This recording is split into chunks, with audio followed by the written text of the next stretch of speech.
షష్ఠ స్కందము అంటే ఆరోది. దాంట్లో అజామిళోపాఖ్యానం, నారాయణ రామ ప్రాభవం, దేవేంద్రుడు గురువు బృహస్పతిని అవమానించడం, దేవాసుర యుద్ధం, వృత్తాసురుని వృత్తాంతం, శ్రీమన్నారాయణ కవచ ప్రబోధం, దధీచి వెన్నెముకతో వజ్రాయుధం రూపొందించడం, చిత్రకేతు ఉపాఖ్యానం. ఇందులో ఈ షష్టమ స్కందంలోని అంశాలన్నమాట ఇవి.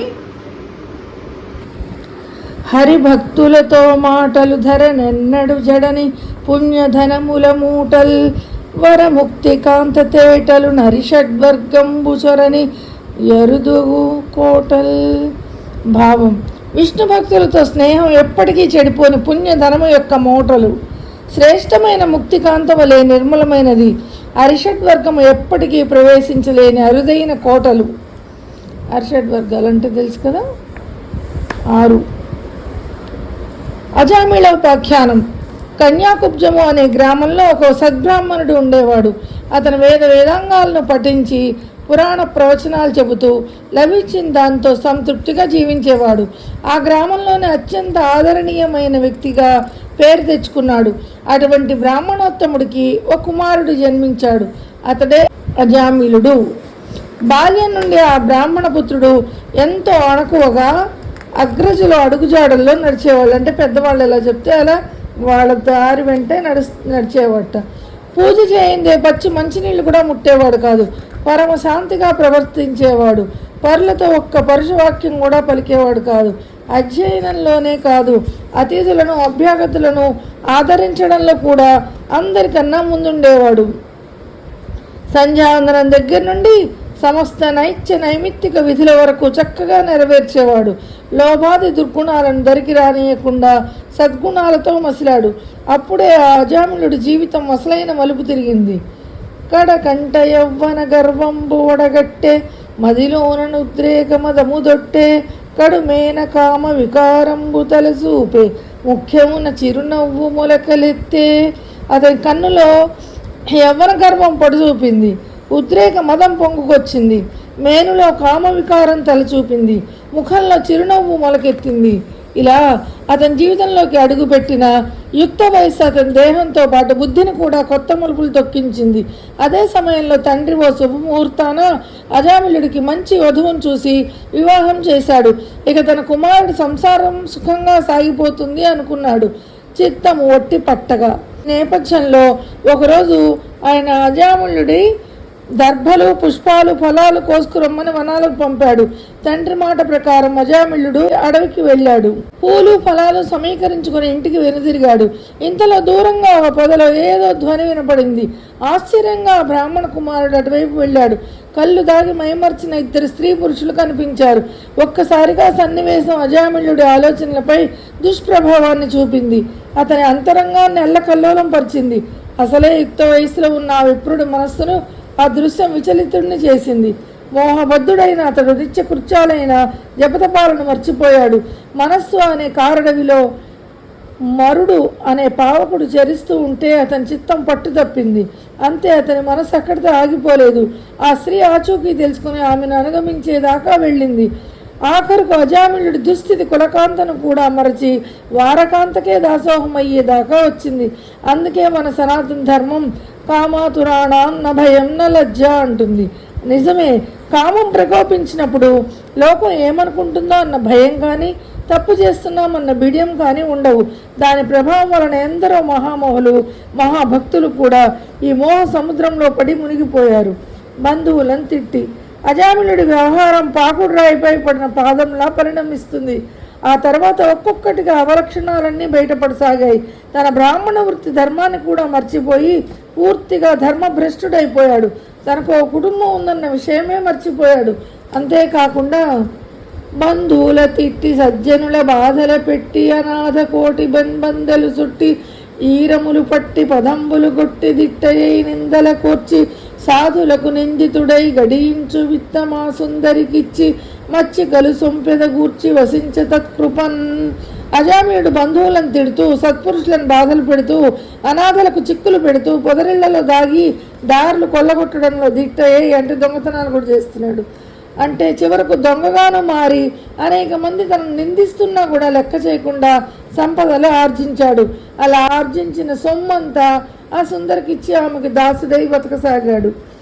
పతనమవుతున్న మనిషి తాను ఎంత మురికి కూపంలో కూరుకుపోతున్నాడో అర్థం చేసుకోలేడు. పైగా ఎంత ప్రయత్నించినా ప్రశాంతంగా ఉండలేడు.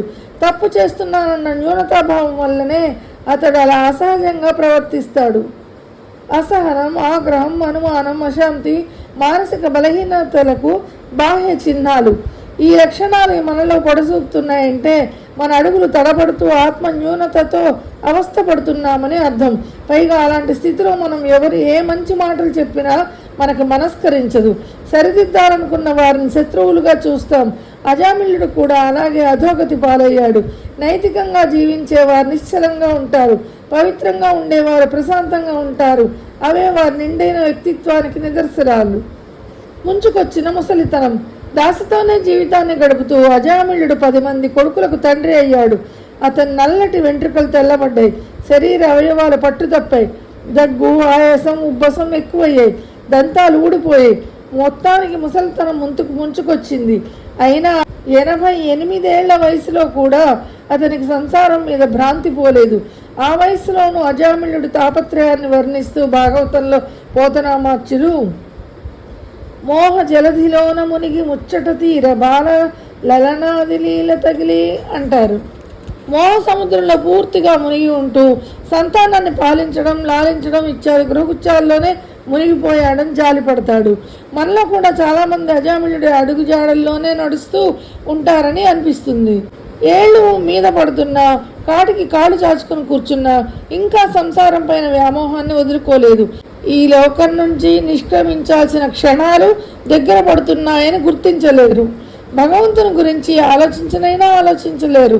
అందుకే భగవాన్ శ్రీ రామకృష్ణ పరమహంస లోకంలో ఎక్కువ మంది కాస్త సమయం చిక్కితే ఇంటి పనులు చేయడం, వస్తువులను జాగ్రత్త పరచుకోవడంలోనే మునిగిపోతారు.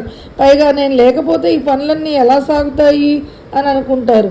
కానీ భగవంతుణ్ణి తలుచుకోరు అని అనేవారు. ప్రలపించు నారాయణ ఎటంచు. ఆ వార్ధక్య స్థితిలో కూడా అతడి మనస్సు భగవంతుడి వైపు మరలకుండా భార్యాబిడ్డల చుట్టే పరిభ్రమిస్తూ ఉండేది. ముఖ్యంగా చిన్న కుమారుడు అంటే అతనికి వల్లమాలిన ప్రేమ. అయితే అజామిళుడు తన పూర్వజన్మ ప్రభావంతో అతనికి నారాయణ అనే పేరు పెట్టుకున్నాడు. ఆ కుమారుడు ముద్దు ముచ్చటలకు, చిలిపి చేష్టలకు మురిసిపోతూ ఉండేవాడు. ఆ బాలుడు పక్కన కూర్చొనిదే భోజనం చేయడు, పచ్చి మంచినీళ్ళు కూడా ముట్టుకోడు.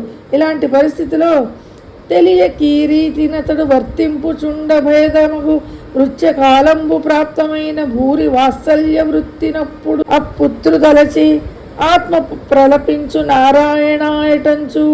అజామిళుడు కాలచక్ర గమనాన్ని గమనించకుండా కాలక్షేపం చేస్తుండగా అతనికి భయంకరమైన మరణకాలం ఆసన్నమైంది.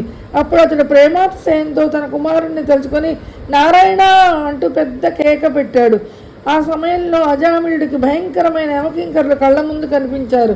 పరమ వికార రూపులై క్రూరమైన చూపులతో తాళ్ళు, కత్తులు, కటార్లను చేపట్టి తన ప్రాణాలను తోడేయడానికి తోడేళ్లలో వస్తున్న యమభటులను చూసేసరికి అతడి ఇంద్రియాలు పట్టుతప్పాయి, ప్రాణాలు కంపించాయి.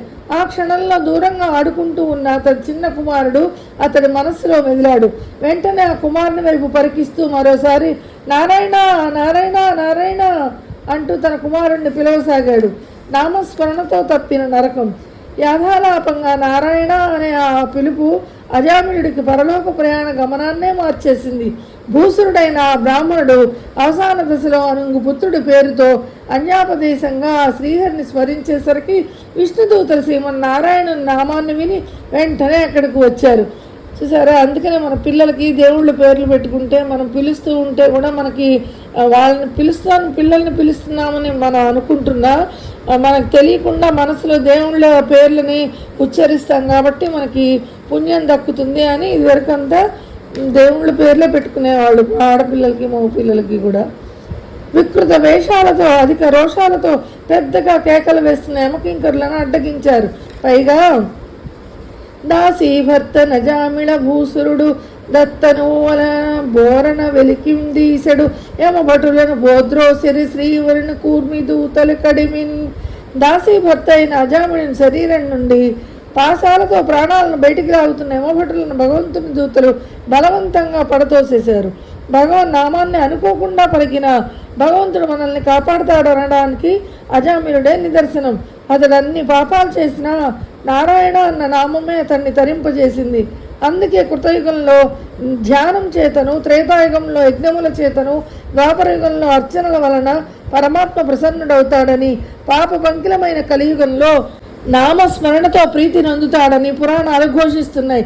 అదే భావనతో శ్రీరామచరిత మానస్ను రచించిన సంత తులసీదాస్ కూడా ఒక చోట అపతు అజామిళు గజు గనికావు భయే ముకుత హరినామ ప్రభావు. పతితుడైన అజామిళుడు, ఆర్తుడైన గజేంద్రుడు శ్రీహరినామ ప్రభావంతో ముక్తిని పొందారని గుర్తు చేస్తారు. నవ్వులకేనా యముని శాసనం. ఆ సహస్రనాముడు తలుచుకుంటే భక్తుడి తలరాతను కూడా మార్చేయగలడు. అందుకే ఆయన కపాల మోచనుడు, అంటే మన విధిని కూడా మార్చి లిఖించగలిగినవాడు. పాపరాశిని దగ్ధం చేసి పుణ్యలోకాలను ప్రసాదించగలిగినవాడు మన భగవంతుడు అనమాట. అందుకే అజామిళుడి విషయంలో యమపాసాన్ని, యముని శాసనాన్ని కూడా ధిక్కరించడమా అని అచ్చరు పొందిన యమకింకరులు విష్ణుదూతలతో ఎవ్వని వారలు మాతో జివ్వకు గతమేమి ఇట్లు చిక్కిన వానింగ్రవ్వున విడిపించి తిరిగ నవ్వులకో యముని శాసనంబుల్ జగతిన్. అయ్యా, మీరెవరి భటులు? మాతో కలహానికి తలపడ్డారెందుకు? మా చేతిలో చిక్కిన వాడిని మీరు వీరావేశంతో విడిపించారు. ప్రపంచంలో యముని శాసనాలు నవ్వులాటకే అన్నమాట అంటూ విస్తుపోయారు. కానీ దేవదూతల పరిచయ సంభాషణల అనంతరం సంతృప్తి పడ్డారు. వారి చర్యను స్వాగతించారు. ఇంతలో అజామిళుడు యోగ మార్గం ద్వారా తన శరీరాన్ని పరిత్యజించి దివ్య దేహంతో తనను రక్షించిన విష్ణుకింకరులను సందర్శించాడు. వారిని చూడగానే అతని దేహం ఆనందంతో పులకించింది. సమస్త లోకాలను ప్రకాశింపజేసేది, మంగళప్రదమైనది అయిన సర్వేశ్వరుడి శుభాకారాన్ని సందర్శించాలనే కుతూహలం కలిగింది. అనంతరం ఆయన విష్ణుదూతలకు కైమోడ్చుతూ వారితో విష్ణు సాన్నిధ్యానికి చేరుకున్నాడు. ఈ విధంగా సర్వధర్మాలను ఉల్లంఘించినవాడు, దాసీపుత్రిని పెళ్లాడినవాడు, దుష్కర్మల చేత భ్రష్టుడైన వాడు అయిన అజామిళుడు నరకంలో పడబోతూ నారాయణ అనే నామస్మరణం వల్ల క్షణమాత్రంలో మోక్షాన్ని అందుకున్నాడు. ఈ వృత్తాంతమంతా పరీక్షిత్తు మహారాజుకు వివరిస్తూ సుఖమహర్షి కర్మంబులెల్లబాయను మర్మము తలపంగలేదు మధురకు పేరే పేర్మిని నొడవుట కంటన్ దుర్మదమున చిత్తమెన్ని త్రోవల జన్నన్. కర్మలన్నీ విడిపోవడానికి వేరే ఉపాయం ఏదీ లేదు. చెప్పిన మాట వినకుండా ఎదురు తిరిగి మనస్సు ఎన్ని మార్గాల్లో పోయినా సర్వదా నారాయణ నామాన్ని ఉచ్చరించడమే సరైన ఉపాయమని ఉద్ఘాటిస్తారు. సద్భక్తితో తలచితే సద్గతి, ఆర్తితో కాకపోయినా అప్రయత్నంగా భగవంతుడి నామాన్ని ఉచ్చరించిన ఎంతో ఫలితం ఉంటుంది. చూసారా, కలికాలంలో భగవన్ నామస్మరణమే ముక్తి అంటారు కదా. మనం ఏ రకంగా పిలిచినా సరే నోటితోటి నామం పలికితే, మన మనస్సు సరిగ్గా లేకపోయినా మనం నోటితోటి ఆ భగవంతుడి నామాన్నే ఉచ్చరిస్తూ ఉంటే, ఆ భగవంతుడి నామాన్ని పలుకుతూ ఉంటే ఏదో రకంగా ఆ నామానికి ఎంతో ఫలితం ఉందట. అలాంటి పరమ వ్యాకులతతో పిలిస్తే, పరమ భక్తితో ప్రస్తుతిస్తే ఇంకా చెప్పేదే ఉంటుంది. చూడండి, తెలియకుండాను ఏదో పిల్లల్నే పిలుస్తున్నాంలే అనే కోపంతో అయినా సరే పిలిచిన భగవంతుడిని ఇలా ఇంత ఫలితం ఉంటే, ఇంకా మన ఆర్తితోటి ఆ దేవుణ్ణే తెలుస్తూ దేవుడి కోసమే మన మనసంతా నింపుకుని ఆ నామం స్మరిస్తే ఇంక చెప్పేదాన్ని ఉంటుందా అంటున్నారు. అదే భావనను సుఖమహర్షి కూడా వ్యక్తం చేస్తారు. అలా పాండవ పౌత్రుడైన పరీక్షిత్తుకు ప్రబోధిస్తూ, అరే పుత్రోపచారితమైన విష్ణునామం అవసాన కాలంబున భజించి సార్గి నిలయంబు చేర నజామిళుండు నిట్లు సద్భక్తి తలచిననేమి చెప్ప. అజామిళుడు అవసాన కాలంలో కుమారుని పేరు పెట్టి పిలిచాడు, కానీ శ్రీహరిని పిలవలేదు. అయినా పుత్రుని పేరుతో విష్ణునామాన్ని మరణకాలమందు ఉచ్చరించినందువల్ల హరి సాన్నిధ్యాన్ని చేరగలిగాడు. ఇక భక్తిపూర్వకంగా భగవంతుని నామాన్ని పలికితే చెప్పేదేముంది అంటారు. అందుకే ఏదో రూపంలో తరచూ ఆ నీరజనాభుడి నామాన్ని పలికేందుకు ప్రయత్నిస్తూ ఉండాలి. ఆ ప్రభావంతో అంతిమ దశలో మనకు సద్గతి ప్రాప్తిస్తుందనడంలో సందేహం లేదు. ఆ భావనతోనే భగవాన్ శ్రీ రామకృష్ణ పరమహంస కూడా తరచూ ఈ అజామిళుడి గురించి భక్తుల ముందు ప్రస్తావించేవారు. కేవలం భగవంతుడి నామాన్ని ఉచ్చరించడంతోనే ఆ బ్రాహ్మణుడి పాపాలన్నీ హరించుకుపోయాయని గుర్తు చేసేవారు. అంతేకాకుండా భగవన్ నామంపై విశ్వాసం కలిగి ఉండండి.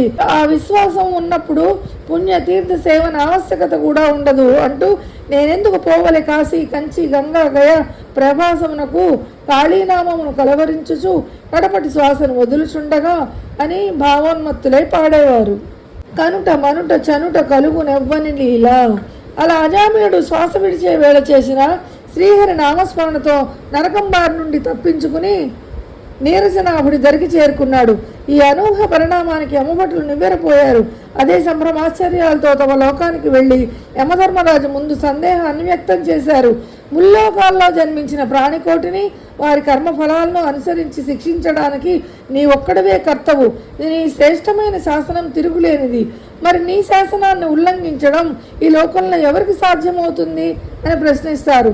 అప్పుడు ఆ ధర్మపాలకుడైన యమలోకాధిపతి నాకంటే ఘనుడైన వాడు ఒకడున్నాడు.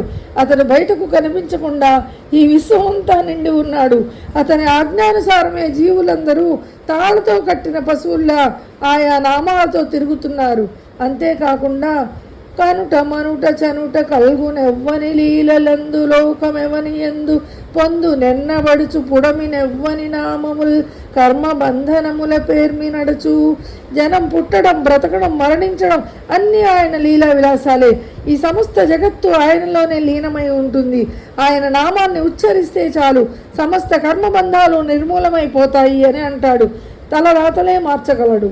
ఆ ధర్మాధిపతి పునరుద్ఘాటించినట్లు పరమాత్మ పరిపాలనలోనే ఈ లోకాలన్నీ నడుస్తున్నాయి. అంతేకాకుండా అన్ని లోకాల జీవులు ఆయన ఆనతి మేరకే అడుగులు కదుపుతున్నాయి. ఇలా తోలుబొమ్మలను ఆడించే వాడిలా మన అందరి తలరాతలనే తాళను తన చేతిలో పెట్టుకొని ఆయనే ఆటలాడిస్తున్నాడు.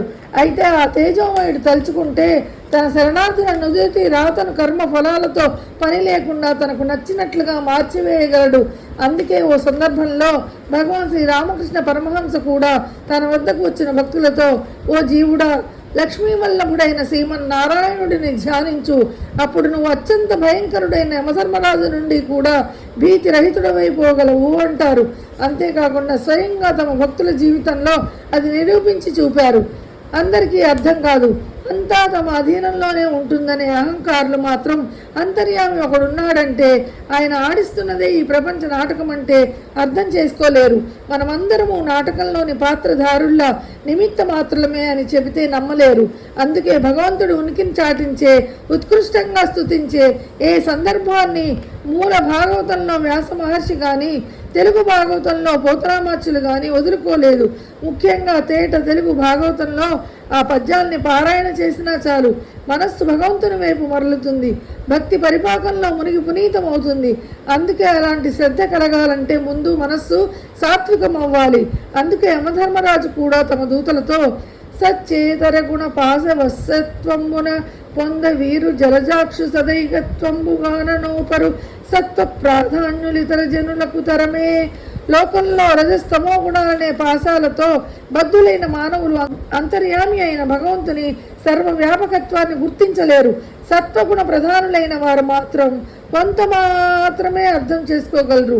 ఇక ఇతరుల సంగతి చెప్పేదేముంది? భగవంతుని గుర్తించడం వారి వశం కాదని విస్పష్టం చేస్తాడు. అంతేకాకుండా పరమ భాగవతోత్తములు కూడా ఆ పరంధాముడి శక్తినే కలిగి ఉంటారని, ఆయన ప్రేమనే నలుదిశలా ప్రసరింపజేస్తారని పేర్కొంటాడు. ఆ తర్వాత యమధర్మరాజు అజామినుడి ఉదంతానికి మరింత ఊతమిస్తూ భగవంతుడి నామ ప్రాభవాన్ని తన భటుల ముందు ప్రస్ఫుటం చేస్తాడు.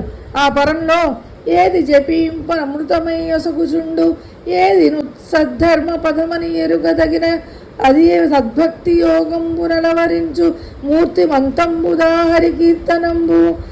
ఏ నామం జపించే కొద్దీ అమృతమై అలరారుతుందో, ఏది ఉత్తమమైన ధర్మ మార్గమో అదే హరినామ సంకీర్తనం.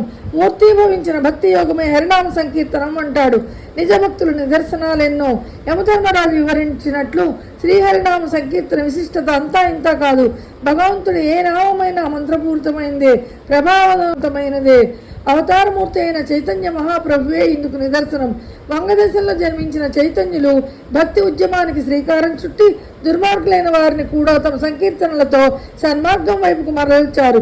ఒకనాడు చైతన్య మహాప్రభు తన శిష్యుడు నిత్యానందుడు శ్రీకృష్ణ గానామృతంలో రమిస్తూ నగరమంతా తిరుగుతూ ఉంటారు. ఎప్పటి నుంచో వారిపై విరోధాన్ని పెంచుకుంటున్న జగాయి మధాయి అనే హంతకులు తప్పదాగి వారిపై మధుపాత్రలను విసురుతారు. నిత్యానందకు తీవ్ర గాయాలవుతాయి. అయినా గురు శిష్యులిద్దరూ వారిపై కోపాన్ని పెంచుకోక, ప్రతీకారాన్ని ప్రయత్నించక, ఇంకా మమ్మల్ని గాయపరిచినా పర్వాలేదు, మా ప్రాణాలు తీసినా పర్వాలేదు, కానీ ఒక్కసారి ఆ కృష్ణుని నామాన్ని ఉచ్చరించండి చాలు అంటారు. ఆ క్షమకి, ఆ కారుణ్య వచనాలకి అంతటి కఠినాత్ములు కూడా కరిగిపోతారు. చైతన్య మహాప్రభు కాళ్లపై పడి కన్నీటి పర్యంతమవుతారు. కాలాంతరంలో వారి శిష్యులై శ్రీకృష్ణ నామామృతంలో ఓలలాడుతారు. ఇలా పరమాత్మ పావన నామామృతానికి మారని మనుషులంటూ లేరు. అందుకే యమధర్మరాజు ఏటికి జాలి పొందనరులి క్రియ కృష్ణుని కీర్తంబు పాపాటవులం దహింపగల దౌటకు సంధ్యమేల ఇప్పుడీ తూటరి దోసకారి పెనుదోషి అజామిడు అంద ముందు చుంపాటిగా విష్ణు నామమును పలుకుచు కేవల ముక్తికేగడే. ఇక మానవులు దిగులు చెందడం దేనికి? భగవంతుని నామ సంకీర్తనం పాపాలను కాల్చివేస్తుందనడానికి సందేహం ఎందుకు? తుంటరి దుష్టుడు పాపాత్ముడు అజామిళుడు మరణిస్తూ భగవంతుని పేరు ఉచ్చరించాడు. అది కూడా తన కుమారుని పేరును పిలిచాడు కానీ భగవంతుని పేరుని భావించి కాదు. అటువంటి సందర్భంలో ఆ విధంగా పిలిచిన అజామిళుడే మోక్షాన్ని చూరగొన్నాడు. ఇంతకంటే ఉదాహరణలు ఏం కావాలి అని అభయమిస్తాడు. ఈ కలియుగంలో మనల్ని కాపాడేది ఆ కమల దళాక్షుడి కమనీయ నామమే.